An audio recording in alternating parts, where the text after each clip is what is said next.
Hello and welcome to the Deju classes. आप सभी का आपका अपना यूट्यूब चैनल देजू क्लासेस में स्वागत है। 16 तारीख को आपका मैथ्स का पेपर है। उसी के क्रम में हम लोगों ने ऑलरेडी एमसीक्यू यानी ऑब्जेक्टिव टाइप क्वेश्चंस और साथ ही साथ 2 मार्क्स और 3 मार्क्स वाले क्वेश्चंस को देख लिया है। आज हम 5 मार्क्स वाले क्वेश्चन को देखेंगे और जो एग्जाम में आपका 5 मार्क्स वाला 6 प्रश्न रहेंगे। ठीक है, 5 मार्क्स वाले 6 प्रश्न रहेंगे और उन 6 प्रश्न में से आपको 4 प्रश्न का उत्तर देना है। ठीक है, तो चलिए शुरू करते हैं। हम 5 मार्क्स वाले क्वेश्चन को हम लोग डील करेंगे, देखेंगे। और ये आपके एग्ज़ाम के लिए बहुत ही इम्पोर्टेंट 6 प्रश्न होंगे।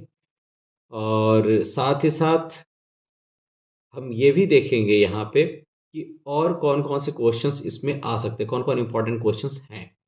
तो हम जो जो इम्पोर्टेंट क्वेश्चंस करेंगे वो आप एक बार ज़रूर देख लीजिएगा। अगर आप यहाँ इस वीडियो में जो नहीं देख पा रहे हैं, प्रीवियस में मॉडल सेट में भी वो क्वेश्चन पेपर दिया हुआ है या फिर हमारे चैनल पे ऑलरेडी वो डाला हुआ है, तो आप वहाँ से भी उसे देख सकते हैं।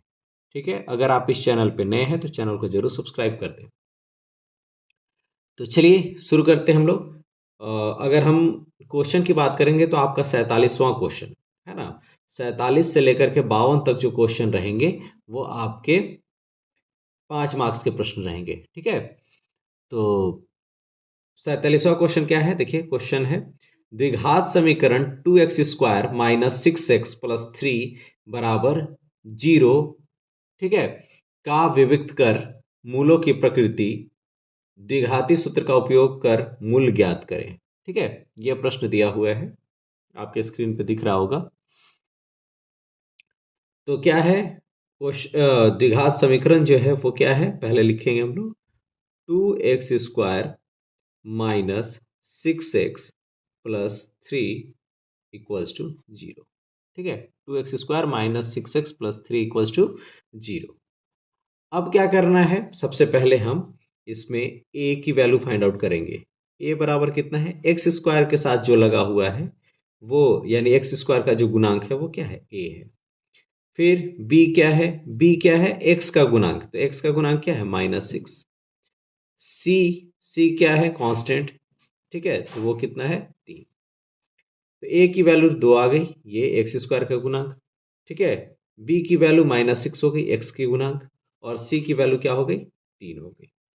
इसके बाद सबसे पहले हम यहाँ पे कैसे आपको बनाना है, एग्जाम में आप ऐसे ही बनाएंगे है ना, अगर आपको पूरा मार्क्स लेना है। तो सबसे पहले दिया हुआ है ए में विविक्त कर,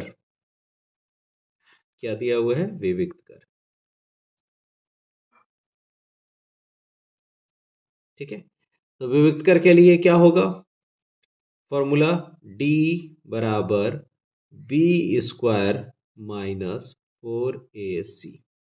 ठीक है, इक्वल्स टू क्या हो जाएगा, b की वैल्यू कितनी है यहाँ पे -6, तो -6 का स्क्वायर माइनस 4। ए वाले जो वैल्यू दिया हुआ है उसको ब्रैकेट में लिखेंगे है ना, क्योंकि माइनस में रहेगा तो गड़बड़ाता है। और सी की वैल्यू क्या हो जाएगी, 3। अब -6 का स्क्वायर कितना हो जाएगा, 36 माइनस 4 दूनी के 8 तरीके 24। अब 36 माइनस 24 जाएगा तो कितना हो जाएगा, 12। ठीक है, तो डी की वैल्यू कितनी आ गई, 12 यानी 12। अब यहाँ पे क्या है, ए हो गया आपका, पहला जो विविधकर था निकालने के लिए वो आ गया। अब आपका बी क्या है, बी कह रहा है मूलों की प्रकृति, क्या है, मूलों की प्रकृति, मूलों की प्रकृति। ठीक है, अब मूलों की प्रकृति क्या हो जाएगी, तो मूलों की प्रकृति अब यहाँ पे आप लिखेंगे कि डी क्या है, ग्रेटर देन 0। डी क्या है, ग्रेटर देन 0। तो डी ग्रेटर देन 0 का मतलब क्या है, डी का मान 0 से बड़ा है, यानी पॉजिटिव आएगा तो डी का मान कितना है, 0 से बड़ा है। और जैसे ही 0 से बड़ा होगा तो क्या होगा, वास्तविक, वास्तविक एवं असमान, असमान। अगर असमान नहीं लिखना है तो आप इसके जगह पर भिन्न भी लिख सकते हैं। ठीक है, तो ये क्या हो गया, मूलों की प्रकृति हो गई। अब तीसरा, अब निकालना है मूल। क्या निकालना है, मूल। अब d ग्रेटर देन जीरो आए, मतलब d जीरो से बड़ा आए या d बराबर जीरो आए, तो जो मूल होगा, ठीक है, वो क्या होगा, अस्तित्व में होगा। मूल क्या होगा, अस्तित्व में होगा, अस्तित्व में होगा। ठीक है, और मूल जैसे ही अस्तित्व में होगा यानी कंसिस्टेंट होगा तो क्या हो जाएगा, मूल निकलेगा। मूल कैसे निकालेंगे हम लोग, फिर लिखेंगे x बराबर minus B plus minus under root D बटा 2a। ठीक है, minus B plus minus under root D बटा 2a इक्वल्स टू, बी की वैल्यू कितनी है, अब यहाँ देखिए बी की वैल्यू कितनी है, -6। तो -6 है तो यहाँ पे क्या करेंगे हम लोग, पुट करेंगे इसकी वैल्यू।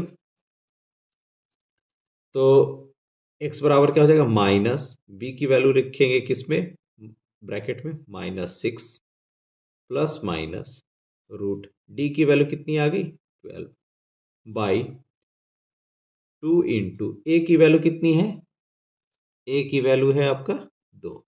ठीक है, ए की वैल्यू कितनी है, 2 है, तो यहाँ हो जाएगा 2। ठीक है, अब माइनस माइनस क्या हो जाएगा, +6 प्लस माइनस रूट 12 बटा 2 दूनी के 4। ठीक है, अब क्या है, अब यहां से दो वैल्यू आएंगे, एक अल्फा आएगा, तो अल्फा बराबर, ठीक है, अल्फा बराबर क्या हो जाएगा, 6 प्लस रूट 12 बाई 4। और बीटा बराबर क्या हो जाएगा,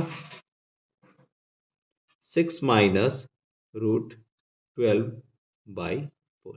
ठीक है, एक प्लस वाला और एक माइनस वाला, क्लियर है। अब देखिए, अगर आप इतना भी छोड़ देंगे तब भी ठीक है।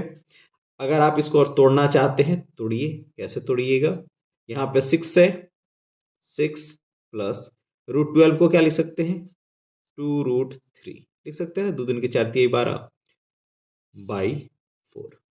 ठीक है, क्लियर है। अच्छा, उसके बाद यहाँ पे क्या होगा, 6 प्लस 2√3 आया है, इसको यहाँ पे हम लिख देते हैं alpha equals to 6 plus 2√3 by 4 आया है। तो 2 कॉमन हो जाएगा, 2 कॉमन करेंगे तो 2 तिया 6 प्लस √3 बाई 4। अब 2 2 जा 4, तो क्या हो जाएगा, 3 plus √3 by 2, 3 plus √3 by 2। Similarly इसको भी हम लोग करेंगे, ये क्या हो जाएगा, बीटा बराबर 6 माइनस 12 है, तो 6 माइनस 2√3 बाई 4। ठीक है, फिर यहाँ अल्फा तो आ गया है आपका, अल्फा आ गया है ना, तो यहाँ पे फिर बीटा दे लिख दीजिए। बीटा बराबर क्या हो जाएगा, 6 और 2 में से कॉमन निकाल लेंगे तो क्या निकालेंगे, 2, सेम चीज, 3 माइनस √3 बाई 4। अब 2 से काटेंगे इसको 4 को, तो 2 हो जाएगा, इक्वल्स टू कितना आ जाएगा, 3 माइनस √3 बाई 2। क्लियर है, तो अल्फा बराबर आ गया 3 प्लस √3 बाई 2, और बीटा बराबर आ गया 3 माइनस √3 बाई 2। ठीक है, तो ये क्या हो जाएंगे, मूल हो जाएंगे। क्लियर है, तो ये क्वेश्चन नंबर 47। ठीक है, द्विघात समीकरण, इससे एक क्वेश्चन पक्का रहेगा, भले यहां पे क्या हो जाए, 2x² plus minus 6x plus 3 जो है ना, ये इसके जगह पे कोई दूसरा इक्वेशन दे दे, दूसरा समीकरण दे दे, ठीक है, ये क्वेश्चन जरूर रहने वाला है। ठीक है, मूल की प्रकृति में क्या होगा, d अगर बराबर 0 है तो वास्तविक एवं बराबर होगा। ठीक है, d बराबर 0 होगा, है ना, डी बराबर, अगर डी बराबर 0 होगा तो क्या होगा, वास्तविक एवं बराबर, वास्तविक एवं बराबर। अगर डी का मान लेस देन 0 यानी माइनस में आ गया, तब क्या हो जाएगा, काल्पनिक। क्या हो जाएगा, काल्पनिक। क्लियर है, तो ये ध्यान में रखेंगे। अब जब डी लेस देन 0 है, काल्पनिक आएगा तो अस्तित्व में नहीं होगा, और अस्तित्व में होगा नहीं होगा तो मूल निकालने की जरूरत नहीं है। यहाँ पे जो अस्तित्व में होगा लिखे है ना, ये कब के लिए है, जब डी ग्रेटर देन 0 हो या डी बराबर 0 हो। अगर डी लेस देन 0 होगा यानी डी 0 से कम होगा, यानी डी का मान अगर माइनस में आएगा तो अस्तित्व में नहीं होगा और फिर मूल निकालने की जरूरत नहीं है। ठीक है, चलिए अब नेक्स्ट क्वेश्चन देखिए। नेक्स्ट क्वेश्चन आपका कहां से रहेगा, एक प्रमेय रहेगा। ठीक है, तो प्रमेय, हमने एक प्रमेय आपके के लिए रखा है, थेल्स प्रमेय है। ठीक है, क्या है, क्वेश्चन पढ़िए। सिद्ध करें कि यदि किसी त्रिभुज की एक भुजा के समांतर अन्य दो भुजाओं को भिन्न भिन्न बिंदुओं पर प्रतिच्छेद करने के लिए एक रेखा खींची जाए तो ये अन्य दो भुजाओं को एक ही अनुपात में विभाजित करेगी। ठीक है, एक ही अनुपात में विभाजित करेगी। क्लियर है, अब चलिए हम लोग इसको देखते हैं। अब इस क्वेश्चन के लिए क्या करना है कि कह रहा है कि अगर त्रिभुज की एक भुजा के समांतर, त्रिभुज की एक भुजा के समांतर अन्य दो भुजाओं की, देखिए दो आप मेनली प्रैक्टिस करके जाइएगा, दो बहुत इंपॉर्टेंट है, एक थेल्स प्रमेय और दूसरा पाइथागोरस का कन्वर्स, उल्टा विलोम। पाइथागोरस का विलोम जिसमें यह दिखाना रहता है कि एक कोण जो है वो समकोण है। ठीक है, ये सिद्ध करने वाला, और दूसरा ये, तो ये दोनों में से एक रहेगा प्रमेय, है ना, ये दोनों आप कर लेंगे। चलिए हम इस प्रमेय को करते हैं हल। क्या कह रहा है कि सिद्ध करें कि यदि किसी त्रिभुज की एक भुजा के समांतर, अब देखिए कैसे करना है ये ध्यान में रखिए। ठीक है, कैसे आपको सॉल्व करना है ये आपको ध्यान में रखना है। तो सबसे पहले क्या होगा, त्रिभुज बनाइए। ठीक है, त्रिभुज बनाए, त्रिभुज का नामकरण कीजिए ए बी और सी, ए बी सी। क्लियर है, अब क्या है,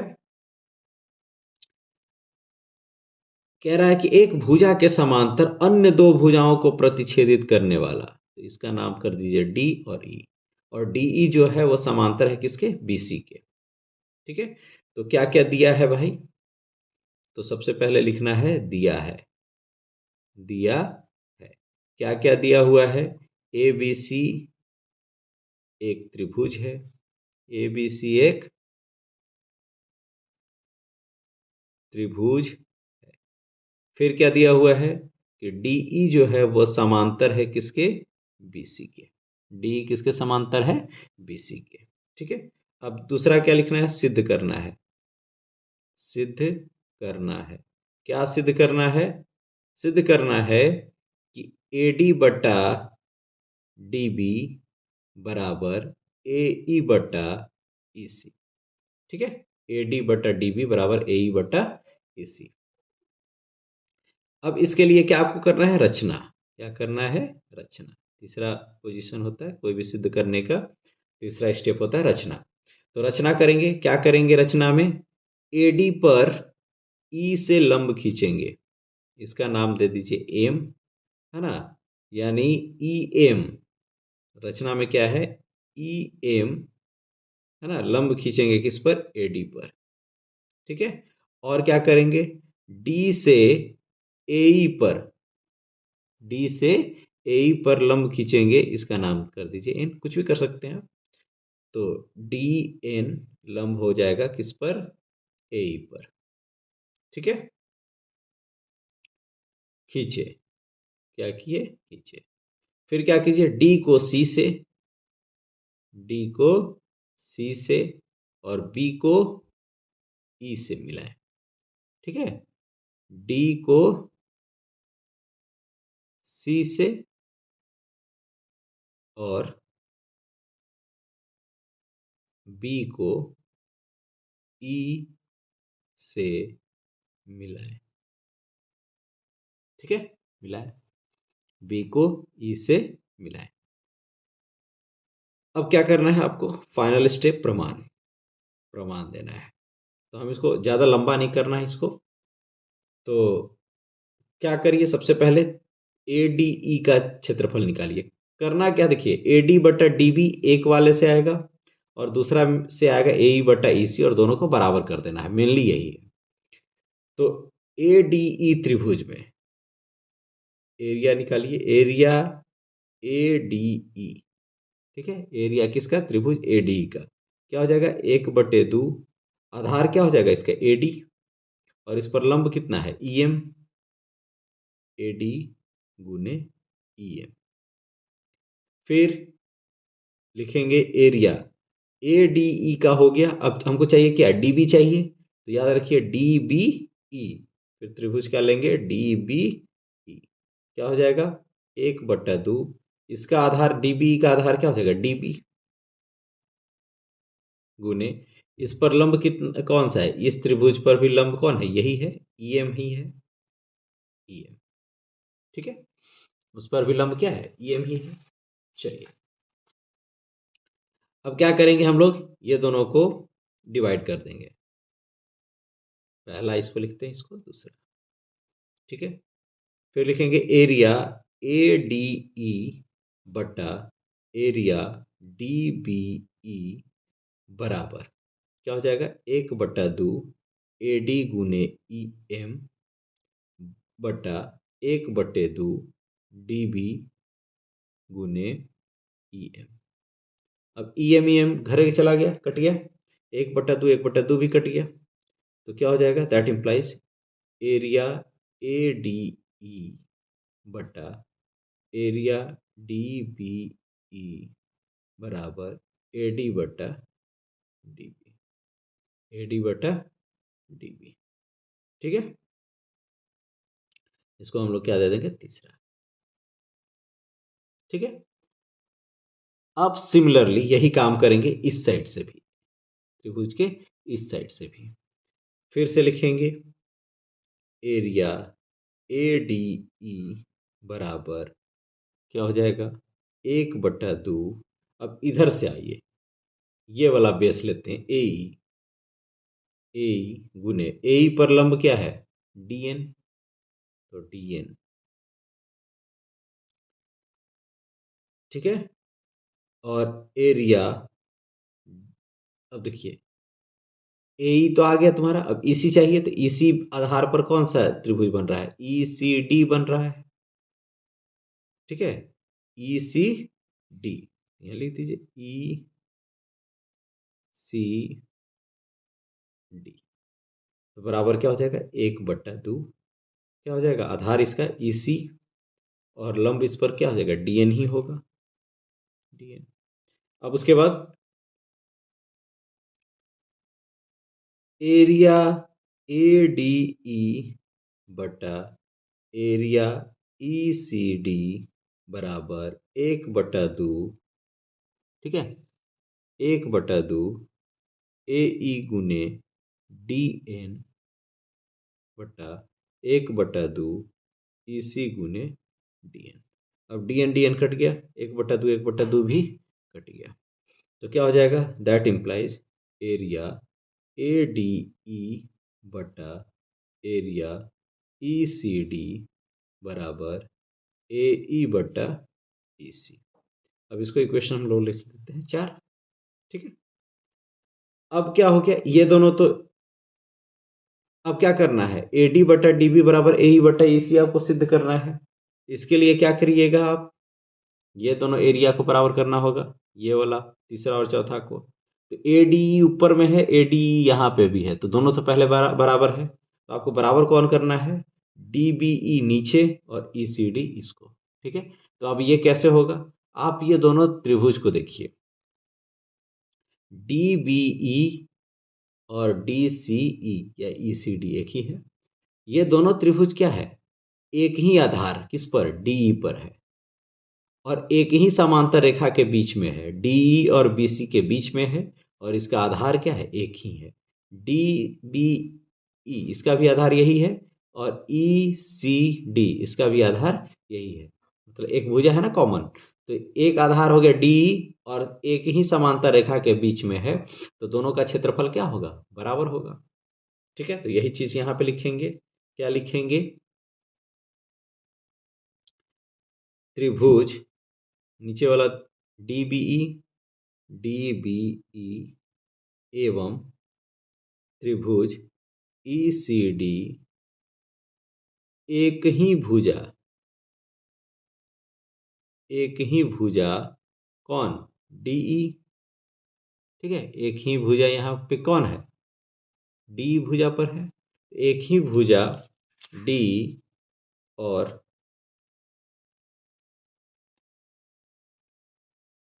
समांतर रेखा डीई और मिनट, समांतर रेखा डीई और बीसी के बीच में है, बीच में है। अतः क्या हो जाएगा, अतः एरिया डी बी ई बराबर क्या हो जाएगा, एरिया ई सी डी, ये दोनों का एरिया क्या हो जाएगा, बराबर हो जाएगा। ठीक है, ये प्रमेय है। अब इसको पांचवा रख लीजिए, तीसरा चौथा और पांचवा। अगर इसको आप पहला दूसरा नहीं रखे होते तो ये पहला दूसरा और तीसरा हो जाता। ठीक है, आपके मन के ऊपर है। तो अब ये तीसरा, ये इससे, इससे और इससे। ठीक है, क्या करेंगे, तीसरा, ठीक है, चौथा और पांचवा से। ठीक है, चारों तीनों से लिख देते हैं। अब देखो, समझने वाली बात है कि ए डी ई और D B E, A D E और ई सी डी, तो ए डी तो बराबर है, और डी बी ई और ई सी डी यहाँ पचवा से बराबर है। तो जब ये इसके बराबर और ये इसके बराबर, तो जब ये बराबर हो गए ये दोनों, इन दोनों का अनुपात, तो ये दोनों भी बराबर होंगे। तो वही चीज यहाँ पे लिख देना है कि तीसरा चौथा और पांचवा से ए डी बटा डी बी, ए डी बटा ए डी बटा डी बी बराबर क्या हो जाएगा, ए ई बटा ए सी। ठीक है, ए ई बटा ए सी, प्रमाणित। ठीक है, तो ये क्या है आपका थेल्स प्रमेय है।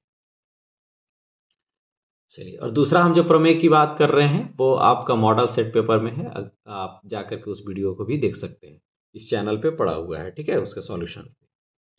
चलिए, नेक्स्ट क्वेश्चन देखते हैं। अब नेक्स्ट जो क्वेश्चन है, ठीक है, वो है ट्रिग्नोमेट्री से, यानी हाइट एंड डिस्टेंस, ऊंचाई एवं दूरी। किससे है, ऊंचाई एवं दूरी से। क्या है क्वेश्चन, देखिए, आंधी आने से एक पेड़ टूट जाता है, आंधी आने से एक पेड़ टूट जाता है, और टूटा हुआ भाग इस तरह मुड़ जाता है कि पेड़ का शिखर जमीन को छूने लगता है, और इसके साथ 30 डिग्री का कोण बनाता है। पेड़ के पाद बिंदु की दूरी जहां पेड़ का शिखर जमीन को छूता है 8 मीटर है। पेड़ की ऊंचाई ज्ञात करें, पेड़ की ऊंचाई ज्ञात करें। चलिए, तो क्या करेंगे हम लोग इसको, सबसे पहले हम लोग बनाते हैं डायग्राम। ये है, आंधी आने पर पेड़ है, और इस पेड़ का मान लीजिए आपका यहाँ ये भाग टूट करके ऐसे जमीन पर गिरा हुआ है। यहाँ से लेकर के यहाँ तक ये पूरा क्या है, पेड़ है, और टूट करके ये पूरा भाग क्या है, जमीन पर गिरा हुआ है। ये मान लो पेड़ है, पेड़ का। चलिए, तो यहाँ से यहाँ ए बी और सी। ठीक है, तो क्या क्या है, ए बी और बी सी, ये क्या है, पेड़ का ही भाग है। तो यहाँ पे लिखेंगे क्या, अब देखिए थोड़ा सा आप यहाँ पे लिख सकते हैं कि पेड़ का टूटा हुआ भाग, ठीक है, सॉल्यूशन में हम करते हैं, पेड़ का टूटा हुआ भाग, ठीक है, BC, पेड़ का टूटा हुआ भाग कौन है, BC, ठीक है, जमीन को छू रहा है, जमीन को छूता है, ठीक है। उसके बाद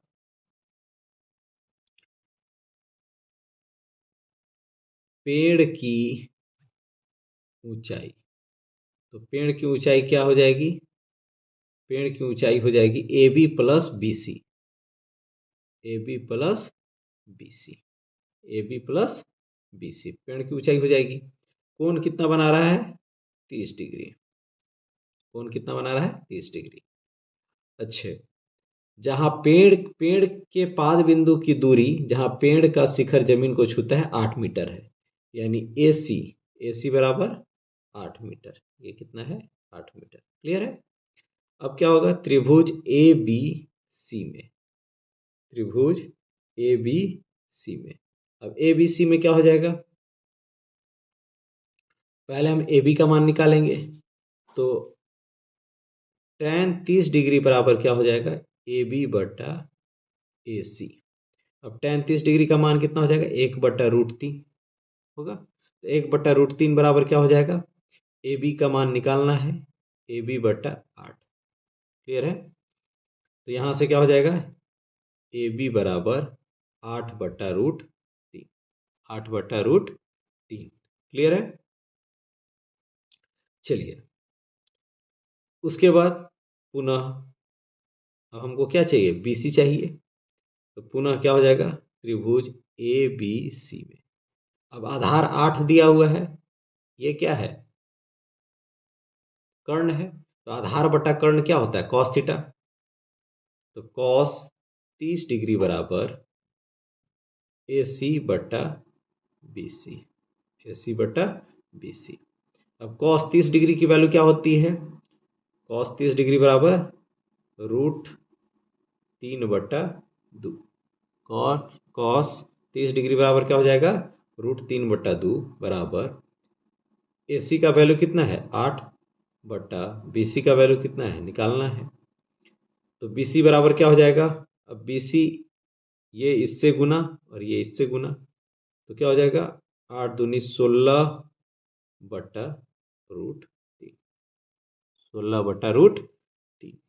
ठीक है, अब पेड़ की ऊंचाई निकालना है, तो पेड़ की ऊंचाई, पेड़ की ऊंचाई बराबर क्या हो जाएगा, AB plus BC, AB plus BC। अब AB की वैल्यू कितनी है, 8/√3 प्लस BC की वैल्यू कितनी है, 16/√3। क्लियर है। अब 8 और 16 कितना हो जाएगा, 24, 24/√3। ठीक है, अब इसका क्या करिए, रेशनलाइज कर दीजिए, परिमेयकरण कर लीजिए, तो क्या हो जाएगा, √3 यहाँ पे भी, √3 यहाँ पे भी, तो 24√3/√3, कितना हो जाएगा, 3, तो 3×8 = 24, 3×8 = 24, तो क्या हो जाएगा, 8√3 मीटर। पेड़ की ऊंचाई कितनी हो गया, कितनी हो गई, 8√3 मीटर। आंसर क्लियर है। एक क्वेश्चन है इसमें, एच का वैल्यू 6 लाने के लिए, है ना, कि संपूरक नहीं पूरक है, ठीक है, पूरक है, दोनों कोण, है ना, एक थीटा लेते हैं, एक 90 माइनस थीटा लेते हैं, और हाइट एच की वैल्यू आपका 6 मीटर को प्रूफ करने वाला है ना, तो वो भी क्वेश्चन आप इसको इसमें देख लीजिएगा, ठीक है, वो भी इंपॉर्टेंट क्वेश्चन है। चलिए आगे का क्वेश्चन देखते हैं।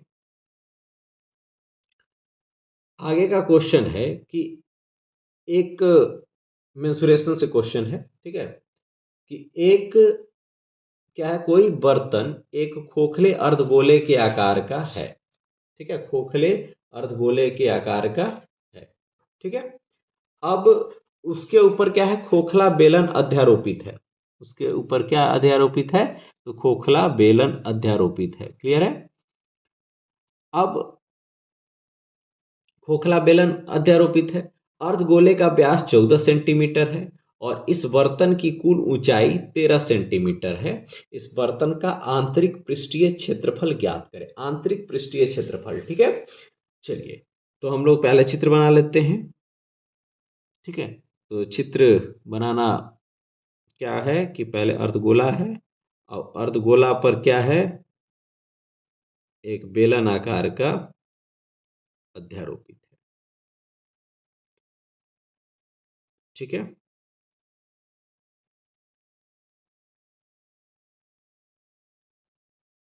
क्लियर है। अब क्या कह रहा है, अर्धगोले का व्यास यानी यहां से यहां तक 14 सेंटीमीटर और बर इस बर्तन की कुल ऊंचाई मतलब यहां से लेकर के यहां तक ये कितना है, 13 सेंटीमीटर। अब चलिए, अब थोड़ा सा देखिए, जब यहाँ पे ये पूरा 14 सेंटीमीटर है तो इसका रेडियस यानी यहाँ से लेकर के यहाँ तक कितना हो जाएगा, 7 सेंटीमीटर। और वही क्या होगा, यहाँ से यहाँ तक भी हो जाएगा, ये भी कितना हो जाएगा, 7 सेंटीमीटर, ठीक है। तो अर्धगोला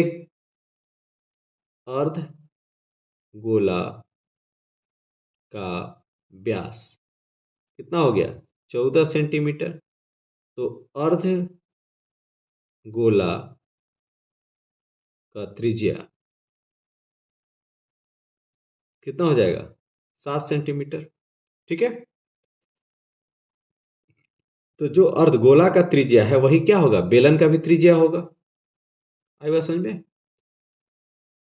तो बेलन की त्रिज्या क्या हो जाएगी, बेलन की त्रिज्या, बेलन की त्रिज्या कितनी हो जाएगी, ये भी 7 सेंटीमीटर हो जाएगा। तो बेलन की ऊंचाई कितनी हो जाएगी, बेलन की ऊंचाई, अब देखिए अर्धगोले का त्रिज्या को आर से, तो बेलन की भी त्रिज्या क्या है, आर से, दोनों बराबर है। बेलन की ऊंचाई क्या हो जाएगी, अच्छा इसको कैपिटल आर कर दो, बेलन की त्रिज्या कैपिटल आर, तो बेलन की ऊंचाई को क्या करो, कैपिटल एच, तो ये कितना हो जाएगा, 13 - 7, तो कितना हो जाएगा, 6 सेंटीमीटर, क्लियर है। अब क्या कह रहा है, बर्तन का आंतरिक पृष्ठीय क्षेत्रफल, बर्तन का आंतरिक आंतरिक आंतरिक पृष्ठीय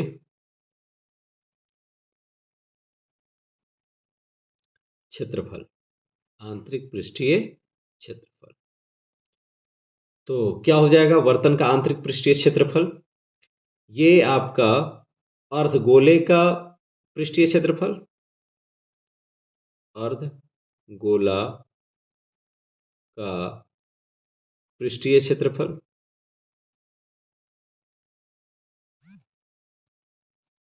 ठीक है, अर्धगोला का पृष्ठीय क्षेत्रफल प्लस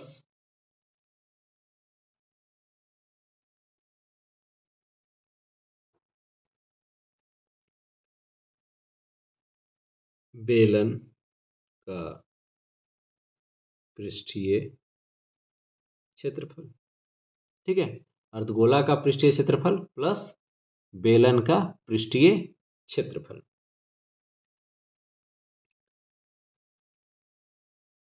तो क्या हुआ, बर्तन का आंतरिक पृष्ठीय क्षेत्रफल क्या हो जाएगा, अर्धगोले का पृष्ठीय क्षेत्रफल प्लस बेलन का पृष्ठीय क्षेत्रफल। तो अर्धगोले का पृष्ठीय क्षेत्रफल क्या हो जाएगा,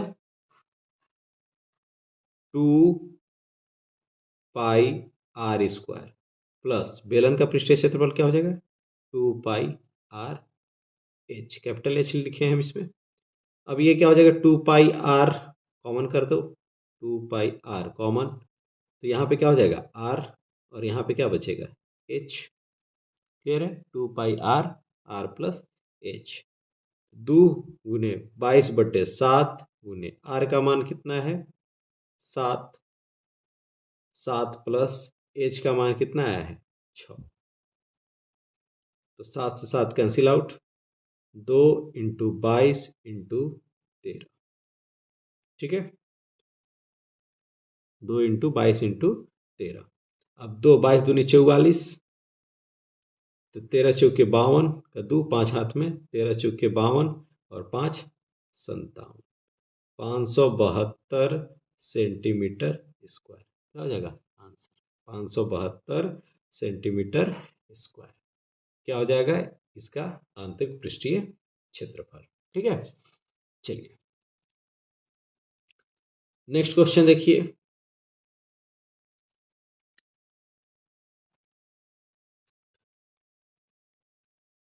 अब क्या है छिन्नक से, छिन्नक से भी एक प्रश्न रहेगा।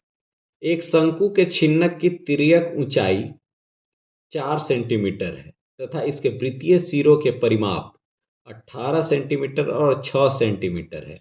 इस छिन्नक के वक्र पृष्ठीय क्षेत्रफल ज्ञात कीजिए, ठीक है। वक्र पृष्ठीय क्षेत्रफल, तो छिन्नक है, छिन्नक पहले बना दीजिए।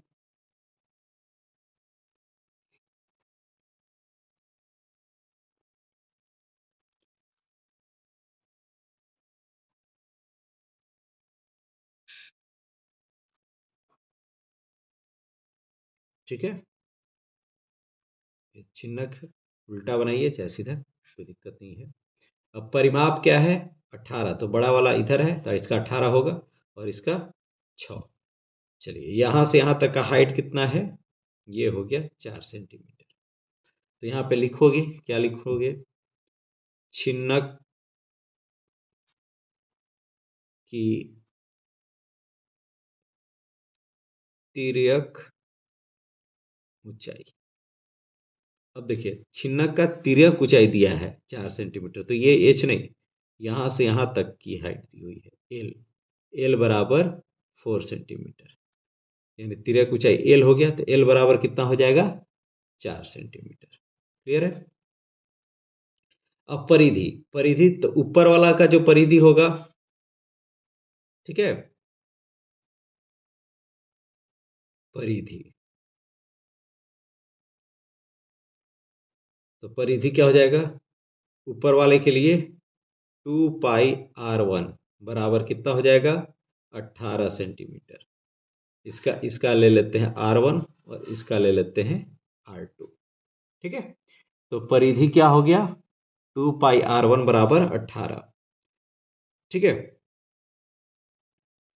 तो r1 बराबर कितना हो जाएगा 18/2 पाई, ठीक है। 18/2 पाई, 2 से काट दीजिए 9, तो r1 बराबर क्या हो जाएगा 9/पाई। पाई अभी रख देते हैं किस लिए, क्योंकि पाई लास्ट में कटेगा।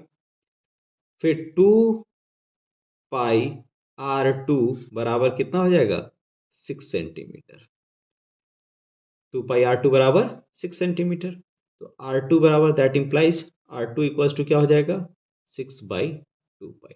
2 से कैंसिल आउट होगा 6 तीन बार में, दैट इंप्लाइज R2 बराबर क्या हो जाएगा 3/पाई।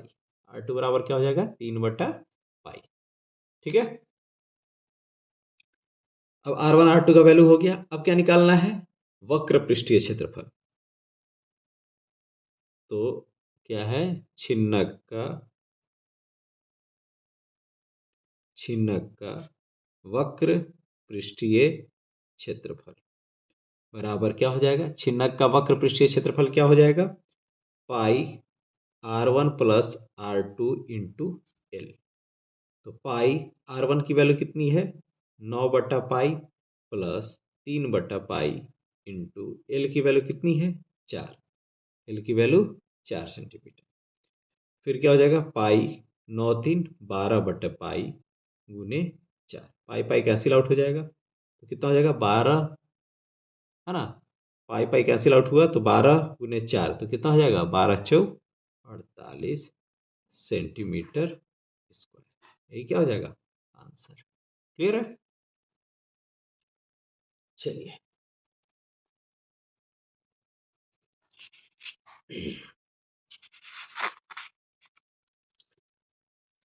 नेक्स्ट क्वेश्चन देखिए। अब नेक्स्ट क्वेश्चन, एक क्वेश्चन आपका कहाँ से रहेगा? सांख्यिकी से। मीन मीडियन मोड यानी माध्य, माध्यिका या बहुलक। ठीक है, तो थोड़ा सा हम लोग इस क्वेश्चन को बना लेते हैं पहले, उसके बाद फिर देख लेंगे। और तो क्वेश्चन क्या है? बहुलक ज्ञात करना है। इस बार मॉडल सेट पेपर में भी बहुलक दिया है, लेकिन आपको इससे दिग्भ्रमित नहीं होना है। ऐसा नहीं है कि केवल बहुलक ही दे सकता है, माध्य भी दे सकता है और माध्यिका भी दे सकता है। ठीक है, तो आपको दोनों क्वेश्चंस आपको बनाने हैं। ठीक है, चलिए, तो हम एक क्वेश्चन बहुलक का यहाँ पे ले लिए हैं। क्या है? आंकड़ा दिया हुआ है, इसका बहुलक बनाना है। चलिए, तो सबसे पहले हम लोग इसको बनाने के लिए क्या करेंगे? क्वेश्चन आपका दिख रहा है, ठीक है, क्वेश्चन आपका दिख रहा है।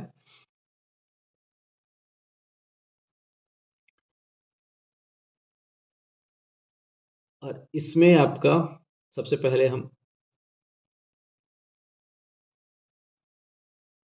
बॉक्स बनाइए। ठीक है, तो बॉक्स कैसे?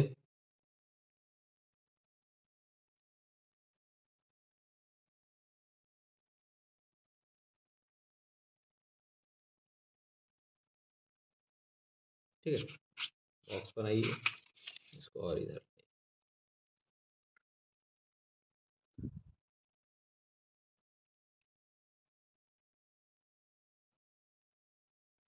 बहुलक में दो ही पार्ट में करना है। ये आपका हो गया CI और ये हो गया F। कितना है? 0 से 20, 20 से 40, 40 से 60, 60 से 80, है ना? और 80 से 100 और 100 से 120। तो कितना हो गया टोटल? 6 है। तो 1, 2, 3, 4, 5। ठीक है, अब CI कितना है? 0 से 20, 20 से 40, 40 से 60, 60 से 80, 80 से 100 और 100 से 120। 0 से 20 में कितना है? 10। 20 से 40 में कितना है? 35। 40 से 60 में कितना है? 52। 60 से 80 में कितना है? 61। 80 से 100 में कितना है? 38। ठीक है, और 100 से 120 में कितना है? 29। चलिए, तो सबसे पहले हम क्या करेंगे? इसमें बहुलक वर्ग ढूंढना है। क्या ढूंढना है? बहुलक वर्ग। अब बहुलक वर्ग ढूंढने के लिए देखना है कि सबसे बड़ा इसमें कौन है। तो सबसे बड़ा इसमें कौन है? 61। सबसे बड़ा 61। तो इसका जो वर्ग होगा, अंतराल होगा, वही क्या होगा? बहुलक वर्ग होगा। तो लिखना है बहुलक वर्ग। अब बहुलक वर्ग बराबर क्या हो जाएगा? 60 से 80। क्या हो जाएगा? 60 से 80। तो एल बराबर कितना हो जाएगा? 60। जो छोटा वाला रहता है वही एल हो जाएगा। एच निकालिए, एच क्या हो जाएगा? साइज हो जाएगा 80 माइनस 60, यानी जो 80 माइनस 60 तो कितना हो गया? 20। एच कितना हो गया? 20। अब देखिए, जो बड़ा है वही एफ जो है वो हो जाएगा F1। क्या हो जाएगा? F1। तो F1 बराबर हो जाएगा 61। F1 के जस्ट ऊपर वाला जो होगा वो हो जाएगा F0। क्या होगा? F0। तो F0 बराबर हो गया कितना? 52। ठीक है, और F1 के जो नीचे वाला रहेगा वो होगा F2। क्या होगा? F2। तो F2 बराबर कितना हो जाएगा? F2 बराबर हो गया आपका 38। कितना हो गया? 38। ठीक है, अब आइए बहुलक। अब फॉर्मूला, तो बहुलक बराबर क्या हो जाएगा? L प्लस ब्रैकेट में F1 minus F0। F1 minus F0 बटा नीचे क्या हो जाएगा? 2F1 minus F0 minus F2। 2F1 minus F0 minus F2 into H। ठीक है, तो बराबर क्या हो जाएगा? L प्लस, अब देखो एल प्लस, चलिए फिर से हम फॉर्मूला को लिख देते हैं, ऐसे लिखना नहीं है। अब वैल्यू पुट करेंगे। चलिए, एल की वैल्यू कितनी है? 60। एल की वैल्यू 60, तो यहाँ पे 60 पुट किए, प्लस अब F1 की वैल्यू कितनी है? 61। तो 61 माइनस F0 मतलब 61 माइनस 52। पुट कर देंगे, हम लोग रख देंगे। दो F1 मतलब 2 × 61 माइनस F0 की वैल्यू कितनी है 52 माइनस F2 की वैल्यू कितनी है 38 गुने H की वैल्यू कितनी है, तो H की वैल्यू आपकी कितनी है 20, यहाँ हो जाएगा 20। क्लियर है। अब 60 प्लस 61 में से 52 जाएगा तो कितना हो जाएगा 9 बट्टा 2 × 61 तो कितना हो जाएगा 122 माइनस, अब ये दोनों को जोड़िए 52 और 38 तो 5 3 8 और 1 9, 90 हो जाएगा गुने 20। अब क्या हो जाएगा 60 प्लस 9 बटे 122 में से 90 जाएगा तो कितना हो जाएगा 32 गुने 20। ठीक है, बराबर 60 प्लस 9 दूनी कितना हो जाएगा 180 बट्टा 32, 180 बट्टा 32। अब क्या करोगे काटोगे, तो 4 × 8 = 32 है ना, इससे काटो, या फिर आपको काटने की जरूरत नहीं है, आप सीधे भागा दीजिए। यहाँ हम रफ में कर दे रहे हैं। आप क्या करोगे 32 से सीधे भागा दे दो इसमें 180 में।